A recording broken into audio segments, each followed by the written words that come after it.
falar sobre liderança e inovação.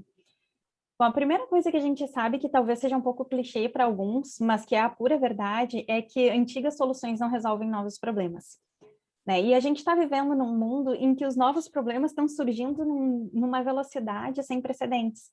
Então, antigamente, a gente tinha condições de montar um planejamento estratégico de 5, 10 anos de uma organização, pensar em como destrinchar a nossa estratégia ao longo de todo esse tempo, né, e ir fazendo ajustes anuais, né, e revendo como as coisas aconteciam, até que as coisas se concretizavam, né, aquela nossa visão era alcançada.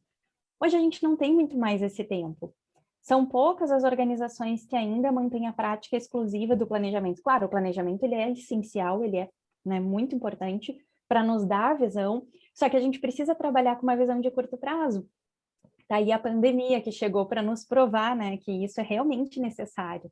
A gente precisa ter aquela visão, mas a gente precisa saber como é que se direciona ali no curto prazo, no mês, na semana, no trimestre, no ano, né, para a gente ir conseguindo atingir aquilo que a gente precisa para nos mantermos competitivos enquanto empresas.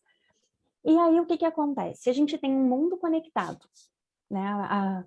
A gente tinha uma perspectiva de transformação digital desse mundo conectado, em que hoje 70% dos lares do Brasil estão conectados.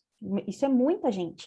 E a gente tinha uma perspectiva de que em 10 anos a gente chegaria a 90%. A pandemia acelerou absurdamente isso. A gente ainda não tem um dado recente, mas os estudos mais recentes de consultorias estimam que, no máximo, em 3 anos, a gente vai chegar nos 90% dos conectados no país.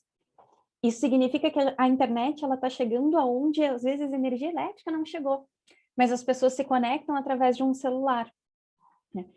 E isso tudo faz com que a gente tenha uma abertura de mercados muito grandes, porque aquelas pessoas que antes compravam somente ali no mercado local, no seu bairro, dos seus vizinhos, estão tendo a possibilidade de comprar pela internet, coisa que elas nunca tinham feito antes. Estão tendo a experiência de assistir um vídeo através de um streaming, sendo que antes elas eram consumidoras de cinema, apenas quando iam no cinema, né? A gente tem negócios que estão digitalizados e que hoje as pessoas trabalham como nós aqui, né? Totalmente de forma remota e integrada, sendo que até poucos dias atrás a gente só podia trabalhar todos juntos numa sala. Então, essas transformações estão acontecendo muito rapidamente. E a integração entre o ambiente físico e o ambiente digital proporciona um nível de experiência para as pessoas que faz com que elas anseiem por novas experiências que integrem de novo esses ambientes. E aí, o que acontece? A gente tem a máxima, né, do inove ou morra.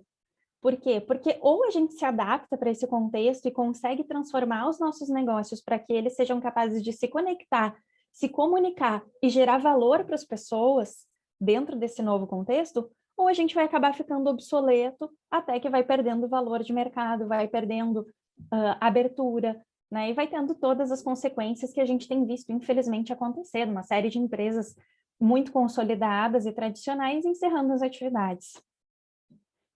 E aí, isso tudo nos leva ao quê? A gente está falando até agora desse mundo conectado, né? Isso nos leva para o entendimento do que a gente chama de transformação digital.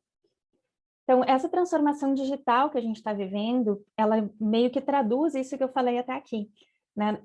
Não se trata de adotar a tecnologia pura e simplesmente, não é eu vendi a tradicional na porta e agora eu vendo num e-commerce, não é só isso. Mas é uma transformação muito grande que acontece numa intersecção entre pessoas, processos e negócios. Pessoas, quando a gente olha para as pessoas dentro e fora da nossa organização. Então, dentro, né, esse trabalho remoto que a gente falou, e fora, a experiência que os nossos clientes anseiam, a experiência que eles tiveram numa outra empresa e que eles querem na nossa também, porque agora eles já sabem que isso é possível. Né? Processos, daí sim entra mais numa esfera de digitalização, porque a gente tem uma série de tecnologias habilitadoras que permitem que a gente consiga escalar, né? Escalar o nosso negócio, que antes muitas vezes tinha uma visão mais linear de crescimento, e agora, através da tecnologia, tem o potencial de um crescimento exponencial, ou seja, muitas vezes acima da anterior e assim por diante. E modelos de negócio, né? Novos modelos de negócio, repensar a forma como a gente gera valor para as pessoas. Então, não se trata de oferecer o negócio físico agora no digital, mas de pensar como eu posso fazer diferente. E isso tudo explode esse paradigma de inovação, que não é uma disciplina nova. Desde os anos 60 a gente tem disciplina de inovação. Só que antes isso era muito intrínseco nas grandes empresas. E agora, mesmo o mercado de bairro precisa se preocupar com isso, né? E quando a gente fala de pessoas, a gente traz de novo para essa visão que o João estava nos trazendo inicialmente.